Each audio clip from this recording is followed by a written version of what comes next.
There are several experiences I have had in my life that my children will likely never have. And there are experiences that you have had in your lives that I may have never had. And there's a tendency these days to criticize younger generations for not doing the things that we had to do when we were younger. But I have to tell you right now, I am grateful that my kids don't have to do all of the things that I had to do when I was growing up. I'm in fact grateful that they have the resources that they do. And of course, there are valuable things they can learn. Maybe not from me, but from some of you, there are valuable things they can learn. But these are things that they don't necessarily have to do or even need to use right now. But I don't think it makes them worse for not knowing how to do these things. Why am I saying that? Because that is the cultural message today. That because younger people can't do X, then they're not as good as we are. Well, there's other reasons why they're not as good as we are, but it's not all those things necessarily that they don't know. But let me give you a prime example of why I think all the benefits my kids have today are wonderful. My kids will never know, theoretically, what it means to get into a car and not know how to get to the place they're going. That is, my friends, a thing of the past. And it's a good thing and not a bad thing. Because you can remember, can't you? At one time, we had to have a map. And before you went anywhere, you would have to sit down with the map and highlight which way you were going, perhaps with a pen. And if you were going on a long trip, you had to get special maps that were atlases for different areas of the country, which would take you from one state to another. And if you did not have either of those things, then hopefully God was with you on your wanderings. You're here today, so I believe that's a good thing. The next step, as I remember it, was MapQuest. Remember MapQuest, right? MapQuest was a website that contained maps, and this was revolutionary. That you could go online and find a map to anywhere you wanted to go. But then beyond that, you could enter a destination, and it would tell you how to get from point A to point B. And you could either write those directions down or you could print them out. And then you would have these step-by-step directions right there in front of you to read while you're driving. After that was GPS. And this was an enormous leap for mankind. GPS was. And it was this magical time where you could use this technology, which you had to buy separately from your car, and you could plug in your destination, and not only would it tell you how to get there, but it would speak to you. And it would say, turn right ahead, and you would consider turning right ahead. Unless, of course, you knew better than the GPS did, and you know who you are in this room. Those of you who always know better than the GPS, who programmed in a location just so you could argue with a computer. But it would say these things out loud for the whole car to hear, where to turn, how far away you were from the turn, and how long it would take you to get to your destination. And it was incredible. And now, of course, we have navigation in many of our cars and phones that tell us exactly where to go. In fact, we have choices over which app we use to tell us where to go. And we can compare them and see which one is taking us the best way. And these apps now evaluate traffic in real time.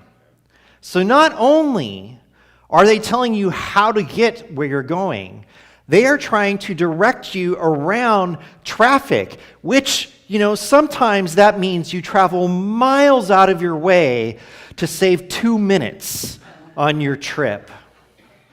And do you know who appreciates this technology? I do.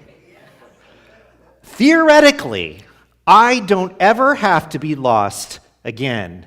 And I am thrilled that my kids, theoretically, again, never have to be lost. And there is something really comforting about that to me. Do you know what that comforting thing is? I don't like being lost. I don't like not knowing how to get to the place where I'm going. I want to know the way. And I am not one of those people that if I've driven there once, I can get there again. That's just not how my brain works. So I need those directions. I need that way set out for me at least 4 or 5 times before I can get there on my own. Now, why is this a significant thing to think about? Well, we are at a turning point in John's gospel. And a lot has happened up to this point, and a lot is about to happen. And in John chapter 13, we found ourselves looking, through the window as Jesus had a meal with his followers. He washed their feet. He told them to serve one another. He called out his betrayer. He told everyone he was dying, and then told Peter, his most enthusiastic follower, that even Peter would deny him and turn his back on him. So it was pretty much an average family dinner. But Jesus still had so much he needed to tell his followers, and he is about to enter in the book of John something that is unique to John again. He is going to go into a period of discussion and prayer with them from chapters 14 through 17. Now, in Matthew, Mark, and Luke, Jesus and his disciples had the Last Supper, and then they went out to the garden to pray. But that doesn't happen in the same way here in the Gospel of John. Instead, the discussion and prayer that Jesus has with his followers it starts in that room where they have dinner. And then it starts on their way to somewhere else, but John doesn't even tell you where they're going until this whole discussion is over. And it's only at that point that they go to the garden. And here's another thing. The discussion that Jesus has with his disciples at this time is wholly different than what we see in the other Gospels. We do not see the anguished Jesus praying that the cup will pass as we do in those other accounts. The Jesus of John is very intent on sharing the things he believes they need to know if they are going to survive what's going to happen to them over the next week. He knows what's coming. They do not. Has he told them before? Yes. Do they get it? No. And it's not just because they're unintelligent, which sometimes we think they are. It's because what is going to happen is almost beyond their ability to understand. How can they understand the cross without the resurrection? How can they understand the resurrection without the appearances? How can they understand all that God is doing until they encounter the resurrected Jesus? They are at a disadvantage. So Jesus needs to tell them some important things because he doesn't want them to lose their way. He wants them to know what's happening as best as he can tell them. His death is right around the corner, and so he wanted to give instruction, hope, and most of all, courage to his followers.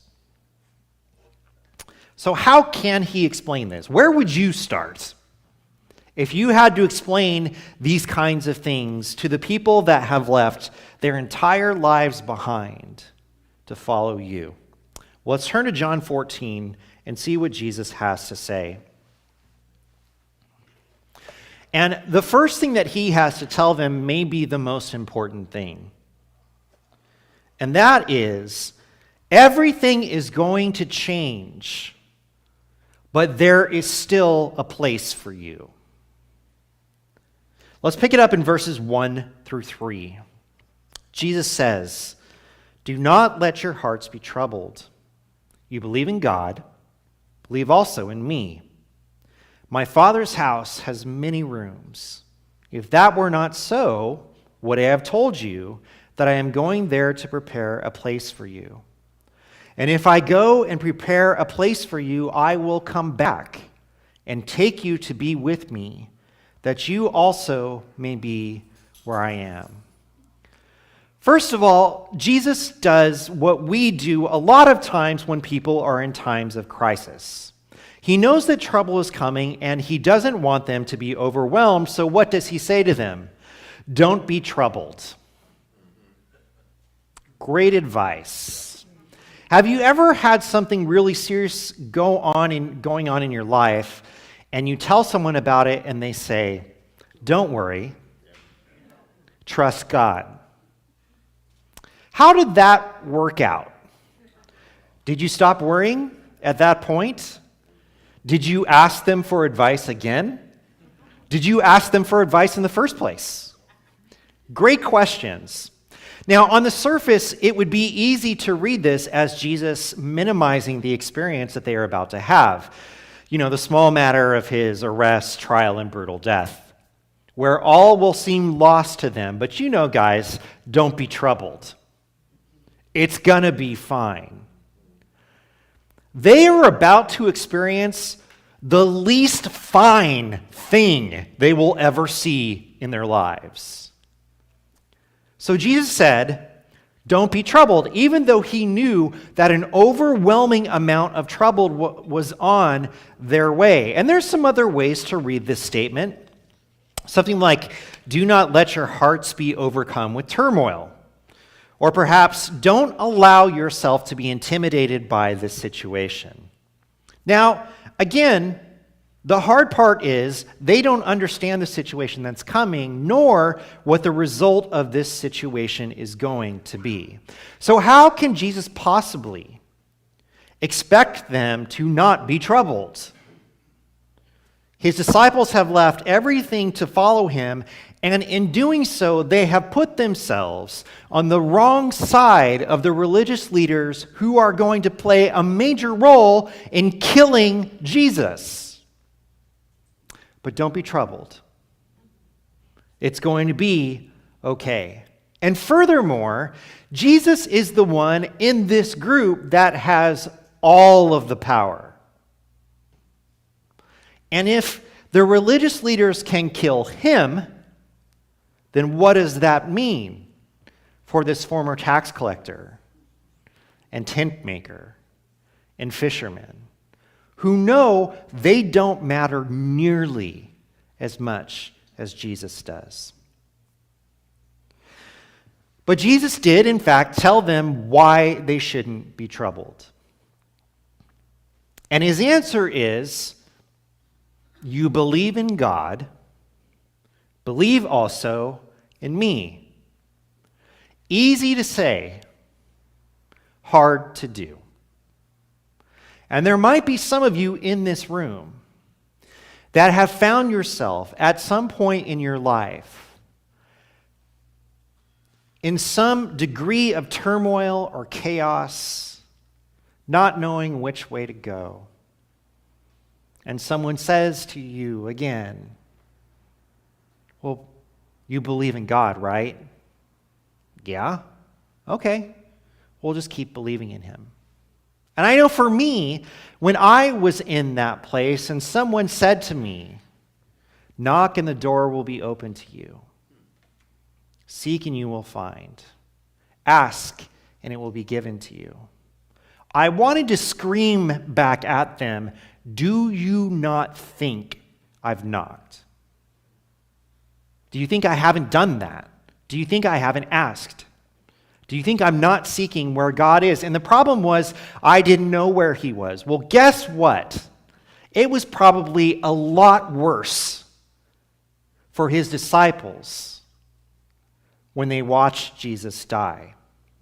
It is difficult, my friends, to believe in God and furthermore to believe that He is in control when your life spirals out of control. It's one of the hardest things we have to do in this journey of belief. So let's acknowledge that because I think it's important. But let's set it aside for a second. Because Jesus is telling them that they had a choice. And this is important because they are about to enter something where it feels like they have no choice at all. Where the very hope is taken away for them. But there is a basic question that Jesus is asking of them in this moment. And this is what it is. Will you trust the world's version of these events, or will you trust that God knows what He is doing here? Because what is the truth of this story? Is God redeeming the world through Jesus, or is the world stopping God by killing Jesus? What are you going to believe? Because here's what He has tried to tell them. Here's what He is going to continue to try to tell them throughout these 4 chapters. The religious leaders are not writing this story. Satan, who has made an appearance in chapter 13, is not writing this story. Rome is not writing this story. It is, in fact, God who is behind all of this, and you can trust Him. You can. You can choose to do that. So Jesus said, you trust in God, trust in me. And He's not asking them to believe that He's being honest with them.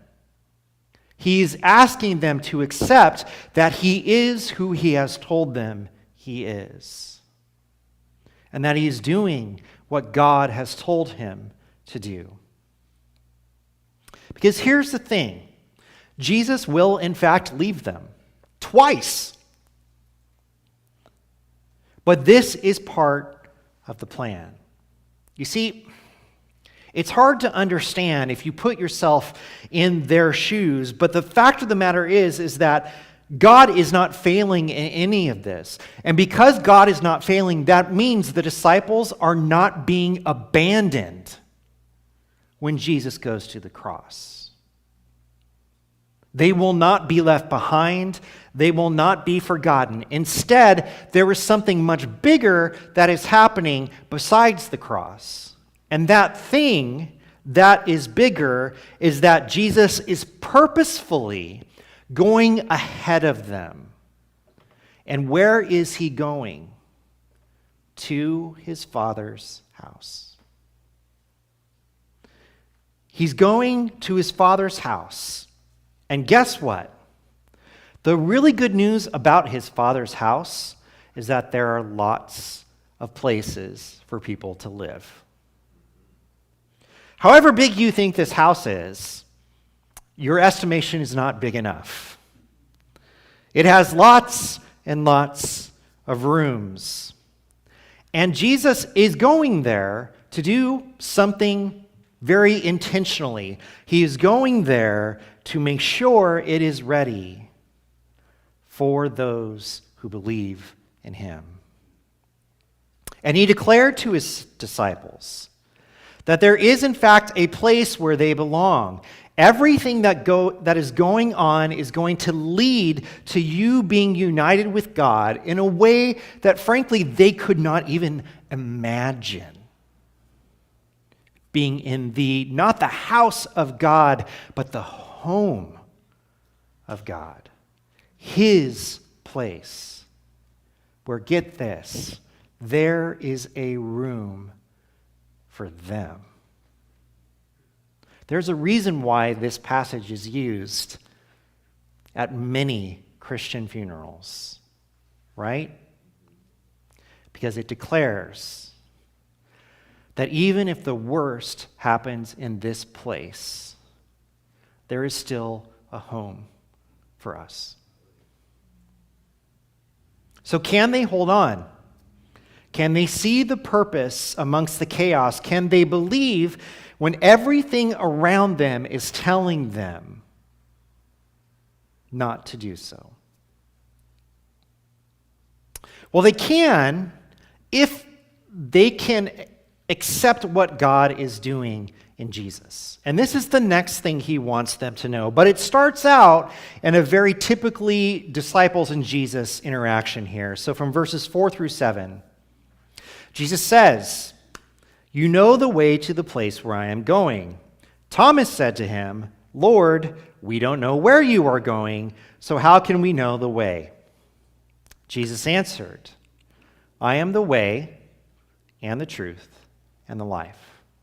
No one comes to the Father except through me. If you really know me, you will know my Father as well. From now on, you do know him and have seen him." Okay, this is a pretty important statement that Jesus makes here. One of the most often quoted from the book of John. It's behind 3:16, but it's still up there in the standings. And Jesus is trying to answer a question here. The question is a little bit more than, "Lord, how can we find the way?" It's a question of, see, Thomas is asking that because he doesn't really know where this is going. And so not only does he not know what the destination is, but he doesn't know how to get to the destination. He is lost. What do I do? How is all of this going to work? Where is Jesus going, and how will his disciples get there? And this is an important question because, again, they don't know. And you might not remember, but Jesus just had a really tough conversation with Peter about this same thing. From chapter 13, verses 36 through 38. Simon Peter asked him, "Lord, where are you going?" Jesus replied, "Where I am going you cannot follow now, but you will follow later." Peter asked, "Lord, why can't I follow you now? I will lay down my life for you." Then Jesus answered, "Will you really lay down your life for me? Very truly I tell you, before the rooster crows, you will disown me 3 times. Where is Jesus going? How will his followers get there? And what is there? 2 things are going to happen, right? We know this. 2 things are going to happen. Number 1, Jesus is going to go to the cross. Can Peter go to the cross with Jesus? No, he can't. Because what is happening there is something that only Jesus can do. Only he can do the saving work of God through his death and resurrection. And Peter will ultimately lose his life for Jesus. And it's said that he was crucified upside down because he didn't want to be crucified right side up by the Emperor Nero. But that's not really the point of this conversation. Secondly, Jesus is going to die, be raised again, talk with them for a bit, and then leave. Jesus will go to the cross, and then he will go to the Father. But the important thing is that in the middle of all of this, the whole point of all of this is for Jesus to make a way for his followers to be with who? The Father. That's what this conversation, as far as Jesus is concerned, is about. This is about getting you from where you are to the Father. So he says to them, "I am the way, the truth, and the life. No one comes to the Father except through me." So let's break this down a little more closely here. Number 1, What does Jesus mean when he says that he is the way? In order to best understand this statement, we have to maybe ask ourselves another question. How did people get to the Father before Jesus?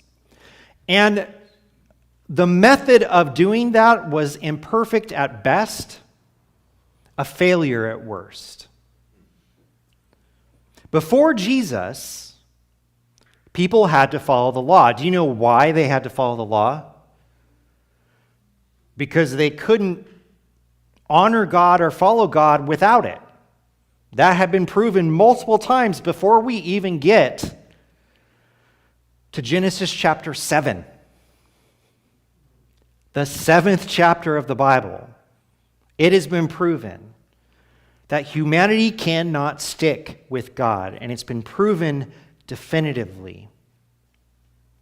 So they had to follow the law, but the problem was, of course, is that they could not follow the law perfectly. So, because they couldn't follow the law perfectly and do what God asked them to do, they had to offer sacrifices. And those sacrifices were intended to cover all of the ways that the people failed in following the law. In fact, there was an extra sacrifice just to cover the things that you didn't know you did wrong. It's complicated, isn't it? And the thing was, even with all of these sacrifices intended to keep you in relationship with God, the best it could do was keep God somewhere relatively near to you. Relative being not here at all versus being here in some form. When you look at the way that the temple was constructed, there were different courts, right? And those courts whittled down which people could get closest, because in the middle of this, in the Holy of Holies, this was the place where it was believed that God resided. And not him as a whole, but the Ark of the Covenant was there, and the Ark of the Covenant was believed to be the place where God's feet rested. So he could do all the things in the world he needed to. But this one place was the place where he was going to be here on earth. And let me tell you something, Jack. Not just anyone could go into the Holy of Holies. It took one person going through multiple cleansing rituals to be able to go into that space. At which time they would tie something around the person's ankle so that if they hadn't been cleansed enough and God struck them dead, they could drag him out. Because are you going to go in there after him? I don't think so. It wasn't enough. How could the blood of animals really make up for the faults of a people who constantly turned from God? Because not only were the people imperfect, but this way was also imperfect. Now, over time, the followers of God didn't really see it that way. They believed that the best followers were allowed to be in relationship with God, while the others who were not very good followers were not good enough to approach him, maybe even at all. And there's a problem with this, you see. And the problem isn't just for us. The problem is for God. Because God never wanted things to be this way. This was not what he intended when he created the heavens and the earth. And it's not what he intended when he gave his people the law. He didn't mean it to be a way to exclude a certain kind of people. He meant it to be instructions for everyone. And here's what Jesus is ultimately saying when he says he is the way to the Father. He says, all of those things you've done before, that's not the way anymore. It was, but guess what? It didn't get you there. There is a new way, and Jesus says, I am the way. There is no path to get to the Father that doesn't go through me. I am the way. And this, my friends, makes all the difference. It makes all the difference to getting God's people home to be with God. Jesus took a system that did not allow us to truly be close to God because of our sin and changed things so that we could actually go and live with God. Jesus made a way we could follow that wasn't dependent upon our success and our perfection. Those things were removed from the equation. He went to the cross. He died taking on our sin, our failures, and he rose again, defeating death. He gave us a way we never had before. He's also the truth. He doesn't just mean I'm not lying, right? What is the truth? Well, through the cross and the resurrection and salvation, who is Jesus telling the truth about? The Father. He's telling the truth about the Father. Because you see, the Father does not sit back keeping track of all the things we do wrong, waiting for the one person to do it right. Instead, God sent Jesus here so that our faults and our flaws and our incapabilities would not be held against us, because the truth about God, which the world did not know, is that God loves the world. He doesn't hate it. He loves it. And even more strangely, he wants us to be with him forever. Look, forever's a long time. But this is what God wants. And Jesus made sure that this would happen. And so the truth is that Jesus is the one and only way to the Father. But the reason why he is the one way is because he is the full expression of God's love, mercy, and forgiveness. This is the truth. That Jesus is the way. And guess what all this leads to? Life. All of this leads to life. I mean, after all, what has Jesus been describing to his followers? I'm going somewhere. And the reason why I'm going there is to prepare something for you. This place where you belong, this life with God, because through Jesus there is life eternal with the Father, and he is the only way to that life.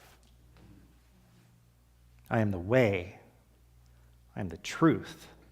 I am the life. Now I want to interject one thought at this point. I have heard these verses used as sort of a negative message to the world. If you don't believe in Jesus, you're toast.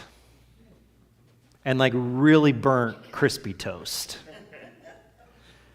But I want to suggest something to you. When we look at these words in these contexts, when we attach them to the conversation that they're a part of, when we look at Jesus talking about going home, we see that this statement was never meant to be some sort of threat against those who didn't believe in Jesus. It was an encouragement, a promise that God does not abandon his people. Instead,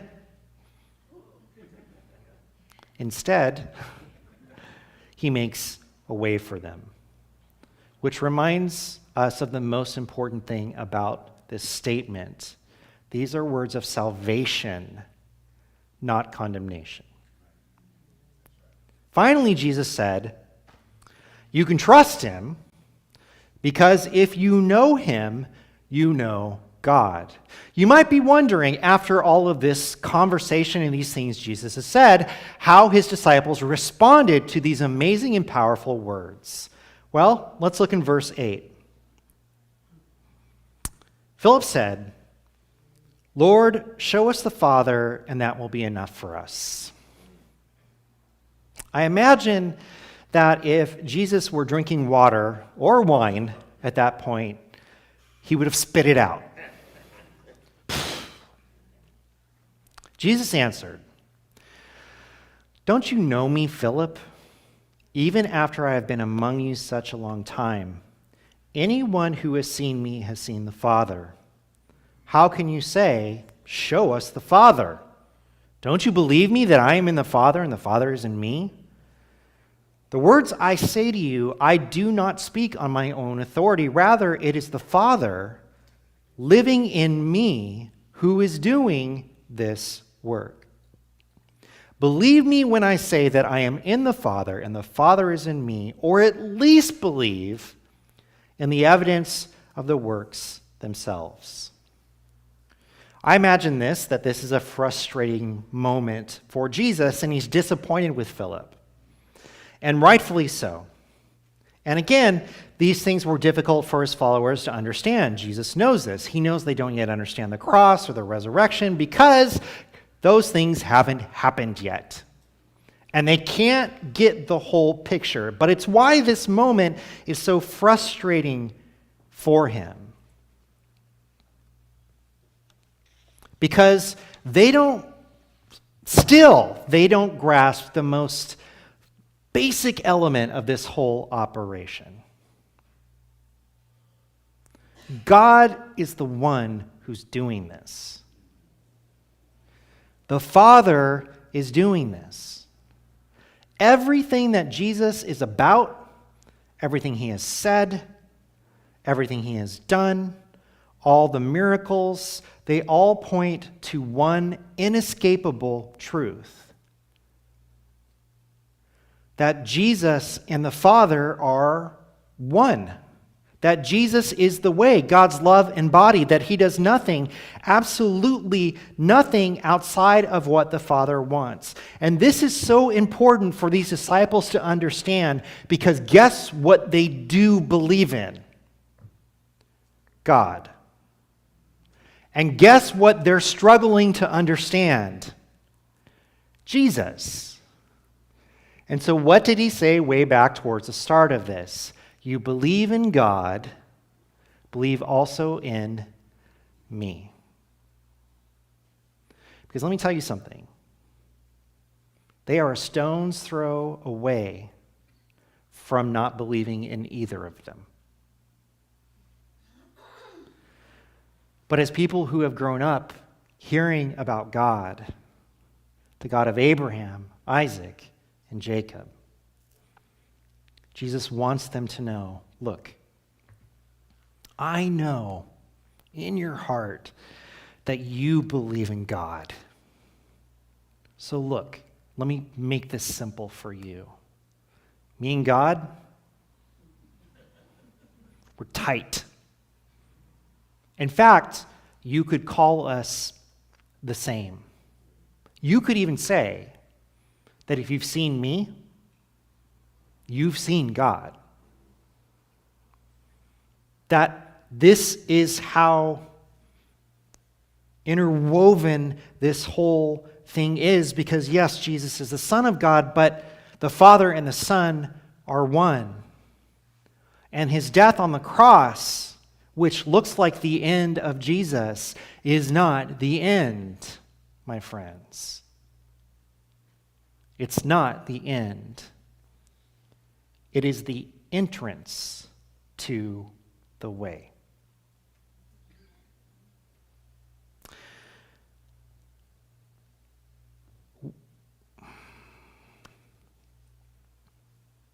I don't know why God chose to do this. I don't know why he chose to make a way for such imperfect people who ask stupid questions all the time. I don't know why he made a way for people who get so wrapped up in themselves they can't see a foot in front of them. I don't know why He made a way for people who could not follow him for an hour, let alone a lifetime. I don't know why he did all of these things.